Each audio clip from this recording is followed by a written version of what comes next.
Hello, everyone, and welcome to Rokture Ramblings, where I discuss topics around digital marketing, marketing technology, and marketing operations for the financial services industry.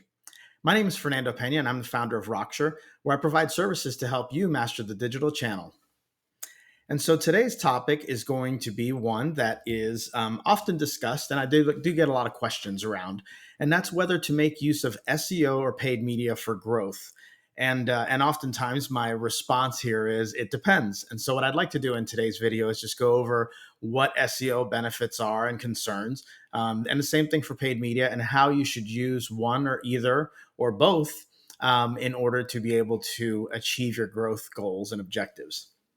So this will be what we go over today, as I just described: SEO benefits, concerns, paid media, and also how should we use them.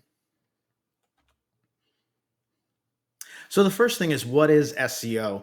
And this may be a review for a lot of you, but I just wanted to sort of set a baseline. And it stands for search engine optimization. Now, oftentimes, most people think that that means achieving results within the Google search engine results. And that is true because Google is the leader in the market, but it's certainly not the only search engine out there. There are the other competitors, namely Bing, and depending on if you're doing work internationally, there may also be some big players there as well. But the one thing that they all have in common is that they have a very closely guarded algorithm that there's been a lot of studying around in terms of making sure that you can try to achieve that high visibility position. But it's something where not anyone who is outside of those organizations really knows exactly what's going on. But my second point here is that it's one of the many free ways to generate traffic to your website. So it's certainly not the only method to do so, but it is probably the one that is most studied and also most pushed in terms of what agencies and other types of service providers want to do in order to be able to get a website to generate any large amounts of traffic. As I mentioned, the algorithms are closely guarded secrets. However, there are some best practices that have been established and also observed and documented. Many of those have to do around link building, making sure that certain keywords are very prominently displayed within the website, and also making sure that the content is readable by a human. And it's not just something that's, for example, AI generated and may make sense to a computer, but it's not necessarily useful for human consumption. What's important here is that the top three results in Google, for example, get over 50% of the traffic. And so it's critical if you're trying to make use of SEO as part of your promotional strategies that you achieve those top positions, because after that, there's a lot of crumbs that everyone is sort of fighting and over. I'd say that in reality, as long as you're in this first page and higher up, of course, is the most important, then SEO is working to an extent. But of course, those first three positions are going to be very visible and likely to generate the clicks that you might need. Now, what are the SEO benefits and concerns? So the benefit is that it's free, and I put in quotation marks free because, as we all know, nothing really is free. But what that means is that you don't have to pay to actually be included in the search engine, but you do have to work and dedicate time, energy, and resources to optimize your page and to create a and sort of SEO strategy. I mentioned links before. That's a big part of it. And what that means is that there's people linking into your site. So that also could mean generating content that is very interesting and people want to share it, and therefore it links back to you. Now, the reality of it is that in financial services, there's not a lot of fun content. A lot of it is not something that people want to share to a point where it becomes viral. But there is some useful information, and I think that there's a lot of sort of different viewpoints that can be offered from a content perspective to make SEO a possibility in generating those links. The efforts within SEO are cumulative and sustainable. So what that means is you put a lot of work into this in the beginning, and this could eventually get to a point where that ranking that you have remains on in within the search engine results for years. And there's often people out there that have pages that have been generated for several years or have been out there for several years, and they still generate results on their behalf. So it's important to lay down that foundation, create some credibility within the search engines, and you'll have your results. And then search engines often associate your brand with terms that you may not have considered. So what that means is if you're trying to push for, let's say, checking accounts, there's a lot of content around a checking account, and maybe there's something related to having money easily accessible for expenses. And that search term then would be associated with your checking account. And the search engine, again, makes this decision on their own, and you'll be able to rank for that term. Now, my concerns on the SEO side is that it's not an exact science. So I can't say for certain that if you do A, the result will be B.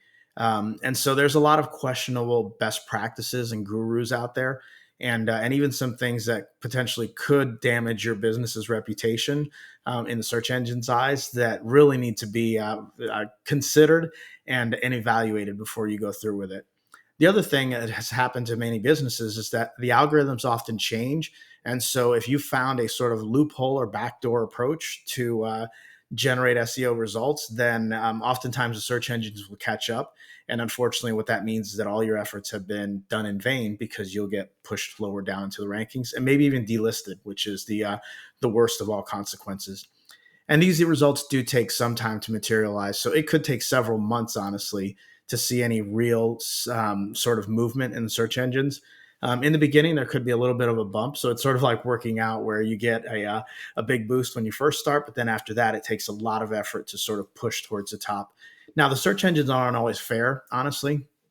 There are many instances where you'll see that big brands don't have great content, don't have great best practices, but they still rank highly. And so there is a manual component, I believe, behind the scenes where those bigger brands are going to have a little bit of an advantage over the smaller ones. The smaller ones have to do it right, but the bigger brands have a little bit more leeway, and they can get away with some things that you may not be able to. So next is paid media, and I use here the parking meter because that's basically what you have to do with paid media is you have to feed the meter, and as long as you do that, then you'll get visibility. But the moment you stop feeding the meter, then that parking ticket is going to end up on your windshield. But what this does allow is participation in an infinite number of options for brand exposure. So that could be a paid search campaign where you actually show up in the search results. It could be banner advertising across any number of sites.